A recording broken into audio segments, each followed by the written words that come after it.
den her video, der vil jeg gennemgå narkotest, multinarkotest MN6, som I kan se her, men foliepakken ser ud. Her der står hvilken type test det er, MN6, tester i multinarkotest MN6.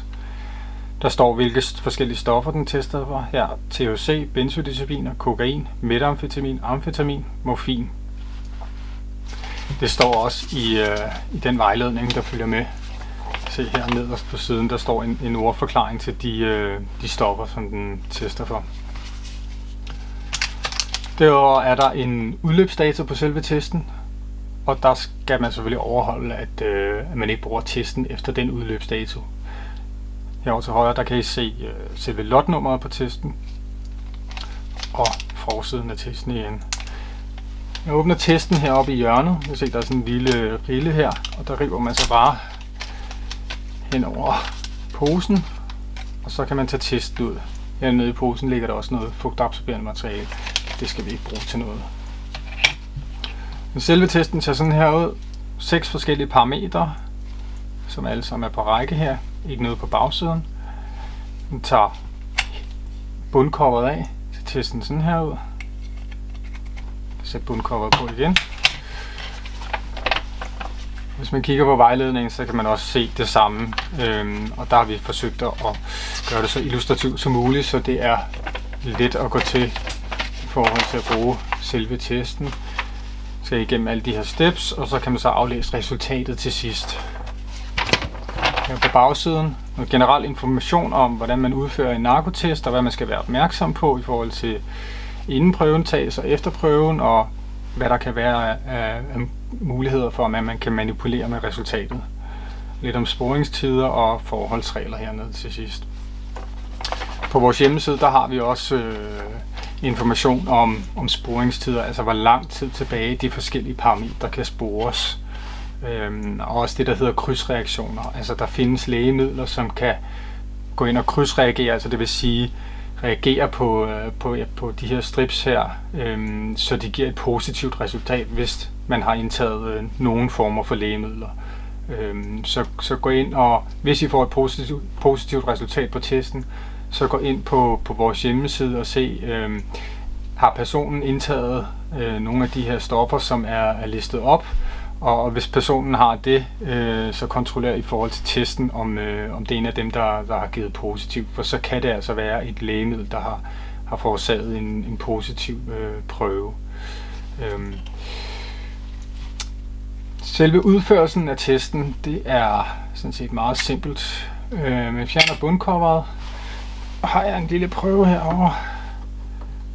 Måske lige et issue med, at vi ikke kan få testen ned i, fordi koppen ikke er stor nok. Men ellers så dypper man testen ned i til de her, jeg kan se der er sådan nogle små bølger her med nogle prikker. Og der må man kun dyppe selve testen op i til de pile der er. Så man dypper testen ned i urinbægeret, og så lader man den være der i 5 sekunder, og så kan man tage den op igen. Nu har jeg lidt svært ved at se her. Jeg tror, den har fanget det hele her. Så vil jeg også kunne se, lige så langsomt, så begynder væsken at trænge op igennem de forskellige teststrips.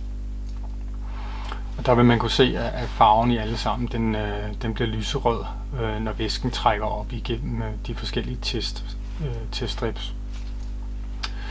I forhold til at tolke på resultatet, der skal man vente 5 minutter efter man har udført testen til endegyldigt at tolke på resultatet, og man kan tolke på resultatet op til 10 minutter efter at man har udført prøven. Det står også alt sammen i vejledningen her.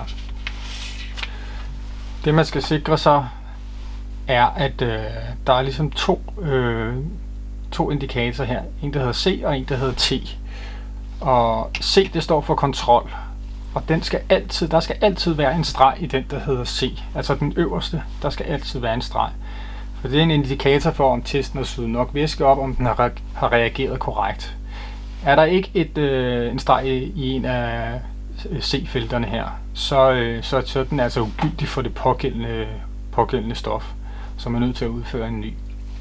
T-stregen, det indikerer står for teststregen, og det indikerer om det pågældende stof er til stede eller ej, i forhold til om der er en streg eller ej.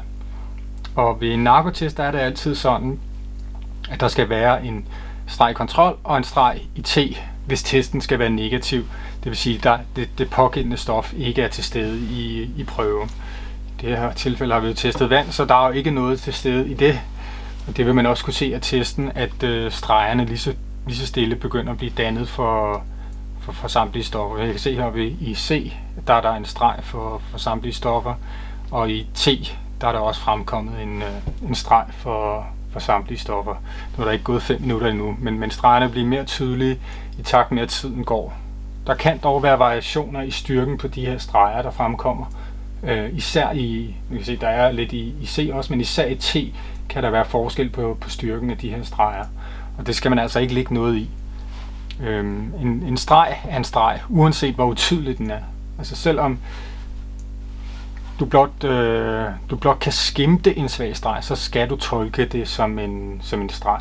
De kan altså reagere forskelligt, de her teststrips, alt efter hvad det er, der bliver testet. Altså den kemiske sammensætning af urinen kan påvirke, hvordan de forskellige teststrips reagerer. Så kan du skimte en streg, så er der altså en streg til stede, og så er testen negativ. Der er ikke noget midt imellem. Det er altså en on-off test. Enten er der noget, eller også er der ikke noget. Så det er den måde, du skal tolke resultatet på.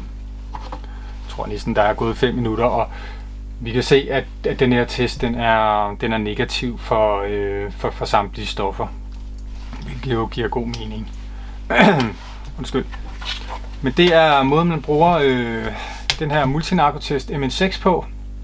Det er sådan set rimelig simpelt, så længe man bare følger vejledningen. Og når man gjort det et par gange, så burde man kunne det mere eller mindre uden at følge vejledningen.